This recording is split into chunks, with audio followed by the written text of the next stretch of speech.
Good morning viewers, welcome to back my channel. आज मैं लेकर आई हूँ ऐसे अनोखे किचन टिप्स जो आज से पहले आपने नहीं देखे होंगे।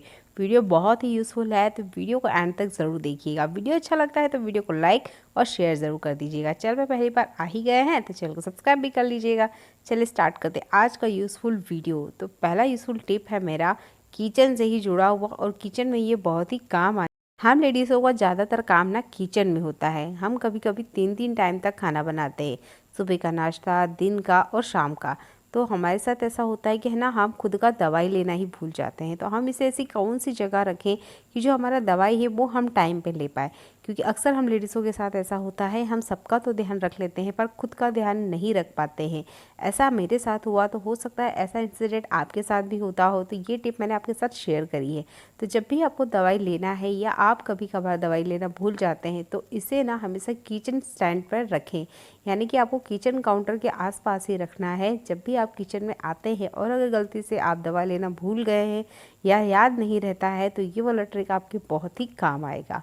अगला यूज़फुल हैक है मेरा किचन से जुड़ा, किचन के गैस स्टोव को लेके। तो जब गैस बर्नर में से जब गैस बाहर निकलती है, तो अगर गैस का कलर केसरिया या लाल होता है, जैसा कि मैं आपको हल्का सा नमक डाल के दिखा रही हूँ, कुछ इस तरीके का कलर होता है, तो आपको चेतावनी देता है एक तरीके से गैस स्टोव की जो गैस है वो वेस्ट हो रही है और जो बर्नर है वो लगभग ख़राब हो चुके हैं।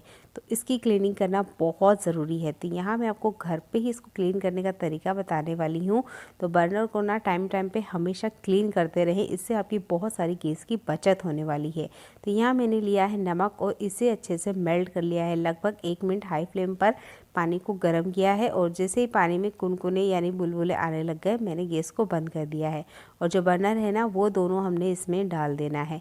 अब हम यहाँ यूज़ करने वाले हैं मीठे सोडा का। अगर आपके पास मीठा सोडा ना हो तो आप यहाँ पर इनो का भी यूज़ कर सकते हैं। तो यहाँ पर मीठा सोडा मैं दिखा रही हूँ आपको। तो हमने लगभग 1 बड़ा चम्मच इतना मीठा सोडा लेना है और इस पानी में डाल देना है। आप देखेंगे बहुत जल्दी से ना एक रिएक्शन होता है, जिसकी वजह से बर्नर के अंदर जितने भी होल्स हैं वो बंद हो गए हैं किसी ना किसी वजह से। यानी दूध गिरती है, चाय गिरती है, कुछ भी जब गिरता है, दाल बॉईल होके, तो ये बर्नर के जो छेद होते हैं ये बंद हो जाते हैं, जिसकी वजह से हमारे जो गैस है उसका जो कलर है वो बदल जाता है, और इससे डीप क्लीन करना बहुत ज़रूरी हो जाता है। तो 15 मिनट बाद आप इस तरीके से पुराना टूथब्रश लेकर अच्छे से क्लीन कर सकते हैं। आप अगर ये काम रात को करते हैं और पूरी नाइट के लिए इसे अगर भिगो के रखते हैं, तो आप देखेंगे बर्नर का जो शाइन है वो वापस से रिटर्न आ जाएगा। तो यहाँ मैं स्क्रबिंग के लिए नींबू का यूज़ कर रही हूँ, ताकि इसका अच्छे से कलर भी आ जाए और इस पर जो ये काला काला निशान हो रहे हैं कार्बन के, ये भी अच्छे से रिमूव हो जाए। तो आपके पास अगर नींबू ना हो तो आप यहाँ पर विनेगर का भी यूज़ कर सकते हैं। अगर आप ओवरनाइट के लिए इन बर्नर को छोड़ते हैं तो ये बहुत अच्छे से नए जैसे क्लीन हो जाएंगे, जैसे कि मैं आपको यहाँ पर फ़ोटो में दिखा रही हूँ। तो मैंने बढ़िया से अच्छे क्लीन कर लिया है, और सूखे कपड़े से अच्छे से क्लीन कर लेना है। अब आप देखेंगे आपके बर्नर में से कभी किसी तरीके की लाल या केसरिया रंग की जो फ्लेम है वो नहीं आने वाली है। चलिए बढ़ते हैं अगले यूज़फुल हैक के लिए। हमने यहाँ लेना है चाय वाला बर्तन, और इसमें हम थोड़ा सा पानी ऐड करने वाले हैं, और यहाँ हम बनाने वाले हैं चाय। पर आज जो चाय बनने वाली है वो बिल्कुल ही डिफरेंट तरीके की बनने वाली है। तो यहाँ पर 1 बड़ा चम्मच जितना मैंने चाय पत्ती लिया है। सेकंड इंग्रेडिएंट लेना है हमने यहाँ पर नींबू। यहाँ पर मैंने नींबू को कट कर लिया है। लगभग 1 नींबू के आसपास हमें इस सॉल्यूशन में लगने वाला है। तो नींबू को अच्छे से कट कर लेना है, और आप देखते होंगे कि नींबू का छिलका अक्सर हम कचरे में फेंक देते हैं। तो आप इस सॉल्यूशन में नींबू के छिलके का भी यूज़ कर सकते हैं। मैं यहाँ नींबू के छिलके का भी यूज़ करने वाली हूँ। तो बिल्कुल इसी तरीके से उबलते हुए चाय में हम इसको डाल देने वाले हैं। इसका अच्छे से बॉयल लेने वाले हैं। ये सॉल्यूशन बहुत ही असरदार होने वाला है, तो वीडियो को कंटिन्यू देखते रहिएगा। तो देखिए यहाँ पर हमने जो नींबू के छिलके हैं वो भी डाल दिए हैं, और उसके बाद में थर्ड इंग्रेडिएंट हमने मिलाना है यहाँ पर लौंग। लौंग बहुत तीखी स्मेल वाला होता है, और ये किसी भी तरीके के कीड़े मकोड़े, मच्छर, कॉकरोच सबको भगाने के लिए कारागार है। और उसके बाद में हमने यहाँ लेनी है एक एक्सपायरी टैबलेट। आप अगर सॉल्यूशन ज़्यादा बना रहे हैं तो यहाँ पर टैबलेट की क्वांटिटी बढ़ा सकते हैं। उसके बाद में हम यहाँ पर इसे छान लेने वाले हैं। अब आप देख रहे होंगे यहाँ पर बहुत सारा चाय पत्ती का कचरा बच गया है, तो मैं इसका भी आपको यूज़ बताने वाली हूँ। तो आपके जो गमले होते हैं, अगर आपके किसी गमले में लाल चींटी आ जाती है, किसी तरीके का फंगस या कीड़ा लग रहा है गमले में, तो आप इस चाय पत्ती को इसमें यूज़ कर सकते हैं। कभी भी किसी तरीके का कीड़ा इस गमले के आसपास नहीं आने वाला है, जैसे कि मेरे इस गमले में आ रहा था। और यहाँ पर मैंने लिए हैं कॉटन। तो यहाँ पर मैं कॉटन के ना कुछ इस तरीके से बॉल बनाने वाली हूँ छोटे छोटे, और इस सॉल्यूशन में डीप कर देने वाली हूँ। तो यहाँ पर आप किसी कपड़े का भी यूज़ कर सकते हैं अगर आपके पास कॉटन अवेलेबल ना हो, और कॉटन है तो बहुत ही अच्छी बात है, हम बार बार फिर इन कॉटन का यूज़ कर सकते हैं। तो मैं इन्हें ऐसी जगह पे रखने वाली हूँ जहाँ से मच्छर घर में आते हैं, या इन कॉटन बॉल्स को आप खिड़की दरवाजे पर रख सकते हैं। इससे घर में आने वाले मक्खी मच्छर से आप निजात पा सकते हैं। बहुत ही स्ट्रॉन्ग स्मेल होती है जो मक्खी और मच्छर को बिल्कुल पसंद नहीं होती है। इसी सॉल्यूशन का यूज़ कर सकते हैं हम कॉकरोच के लिए। तो आप देख सकते हैं एक कॉकरोच ना, मुझे नहीं पता ये कहाँ से आया है, वैसे तो मैंने पहली बार इसे देखा है, पर मैं इसका जड़ से इलाज करना बता रही हूँ आपको। तो ये जानना बहुत ज़रूरी है कि कॉकरोच आया कहाँ से है। तो ज़्यादातर जो कॉकरोच होते हैं वो खाते हैं किचन सिंक से। हम कितने भी अच्छे तरीके से हमारे बर्तन क्लीन कर लें, किचन सिंक को क्लीन कर लें, लेकिन फिर भी इसमें से कभी कभार गलती से ही सही कॉकरोच या किसी तरीके का कीड़ा बाहर आ ही जाता है। तो उसके लिए ये सॉल्यूशन सबसे बेस्ट है। जब आप बर्तन क्लीन कर लें उसके बाद में हमने इसे सिंक में डाल देना है, और एक कॉटन बॉल है ना, इनको भी डाल देना है। ऐसा करने से क्या होगा, किसी भी तरीके का कीड़ा अगर अंदर है तो एक तो वो मर जाएगा, और अगर उसके अंदर वो मरे ना भी तब भी इसकी बैड स्मेल से वो भाग जाने वाला है। तो अच्छे से इसका कैप लगा देना है। आप देखेंगे कभी भी किसी तरीके का बारिश के सीज़न में स्पेशली कोई कीड़ा आपको नहीं नज़र आने वाला है, वो मक्खी हो, मच्छर हो, छोटी वाली मक्खी हो या कॉकरोच हो।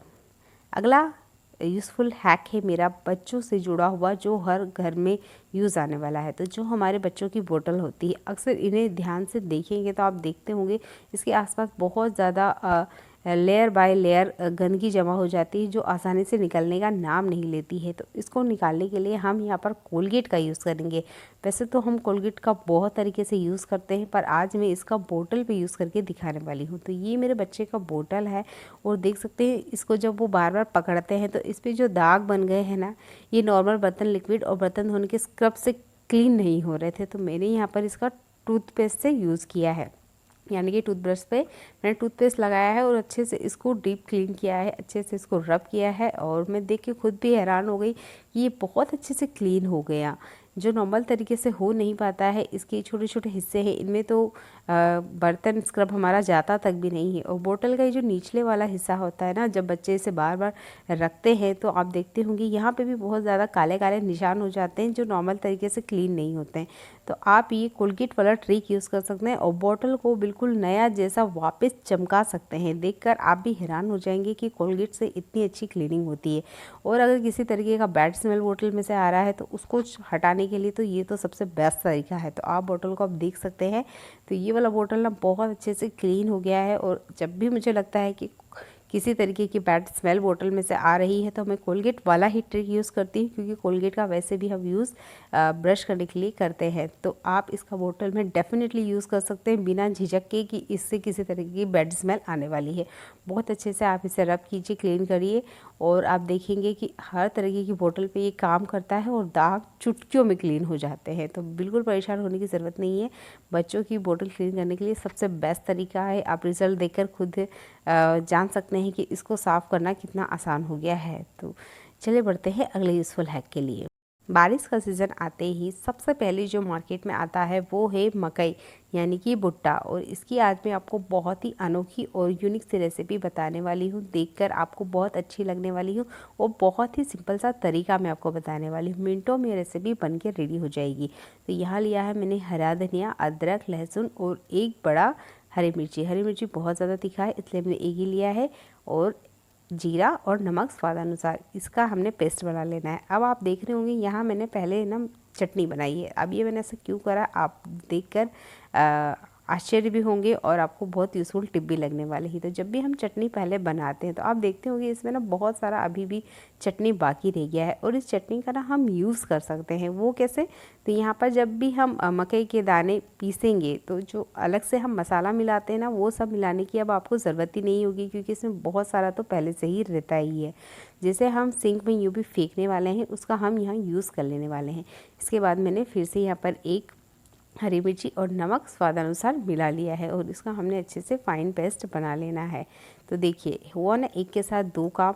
ये छोटे छोटे ट्रिक को आप यूज़ करते हैं ना तो आपके काम भी आसान होते हैं और आपका पैसा भी बचता है। तो यहाँ पर जो मकई का पेस्ट है वो बना के मैंने रेडी कर लिया है और अब इसको मैं और स्वादिष्ट बनाने के लिए इसमें और चीज़ें ऐड करने वाली हूँ। तो यहाँ पर जो मकई के दाने हैं उसमें मैं इस पेस्ट को डाल देने वाली हूँ। और यहाँ पर आप देख सकते हैं मैंने आधे मकई के दाने पीसे हैं और आधे नहीं पीसे हैं, क्योंकि हमने जो रेसिपी बनानी है उसमें मकई के दाना आना बहुत ज़रूरी है। अगर हम पूरी तरीके से इसका पेस्ट बना देंगे तो हमें पता तक ही नहीं चलेगा कि ये किस चीज़ से बना हुआ है। तो यहाँ मैंने लिया है एक बड़ा प्याज और इसके अच्छे से बारीक बारीक कटिंग करनी है और इसे हम यहाँ पर मिला देने वाले हैं। और इसके बाद में हम यहाँ पर चाहते हैं या आपको और कोई मसाले पसंद है तो आप यहाँ पर ऐड कर सकते हैं। मैंने फ़िलहाल में यहाँ पर जीरा ही ऐड किया है और बहुत अच्छे से ना इसे मिला लेना है। चलिए इससे जुड़ी हुई मैं आपको एक यूज़फुल ट्रिक बताती हूँ। जब भी हम मकई का चीला बनाते हैं तो आपने भी बनाते वक्त महसूस किया होगा कि चीला टूट जाया करता है। तो इसके लिए आपने 2 बड़े चम्मच इतने ना यहाँ पर बेसन का आटा मिला लेना है, यानी कि हमने बेसन मिलाना है। इससे क्या होगा कि कभी भी मकई के आटे से बनी हुई कोई सी भी रेसिपी टूटने वाली नहीं है। आप वो मकई की रोटी बनाइए, मकई का चीला बनाइए या मकई के पकोड़े बनाइए, कुछ भी नहीं टूटेगा अगर आप इसमें बेसन 2 चम्मच इतना मिला लेते हैं। तो यहाँ मैं बनाने वाली हूँ चीला। तो यहाँ मैंने जो लोहे का तवा है बहुत अच्छे से इसको गरम कर लिया है और उसके बाद में जितना हमारा पूड़ी का साइज़ होता है, अगर आप फर्स्ट टाइम बना रहे हैं तो पूड़ी की साइज़ इतना ही बनाने की कोशिश करिएगा। ज़्यादा बड़ा बनाएंगे तो टूटने के बहुत ज़्यादा चांसेस होते हैं, क्योंकि मकई का जो आटा होता है वो पहले ही बहुत जल्दी से बाइंडिंग नहीं करता है और बहुत जल्दी से टूटता है। इसलिए मैंने ये बेसन वाली ट्रिक आपको बताई है। थोड़ा थोड़ा सा ऑयल लगाना है, बिल्कुल ना के बराबर, ताकि ये अपने तवे से हट जाए या जल्दी से छूट जाए। तो देखिए गर्मा गर्म यहाँ पे मकई के चीले बनके रेडी हो गए हैं और अब आप इसे चटनी के साथ सर्व करिए। तो यहाँ जो हमारे हरे धनिया और हरी मिर्ची वाली चटनी है वो बिल्कुल ही बनके रेडी हो गई। ऐसे ही मैंने और चीले यहाँ पर बना लिए हैं। बिल्कुल आपने इसी तरीके से चीले बनाने हैं और इस बारिश के सीज़न में इन्हें ज़रूर बना के इंजॉय करिए। तो यहाँ मैंने और एक चटनी ऐड करी है, ये है टमाटर की चटनी। मैं इसका टेस्ट देख के बता सकती हूँ कि बहुत ही स्वादिष्ट बनी है। देखने के लिए धन्यवाद।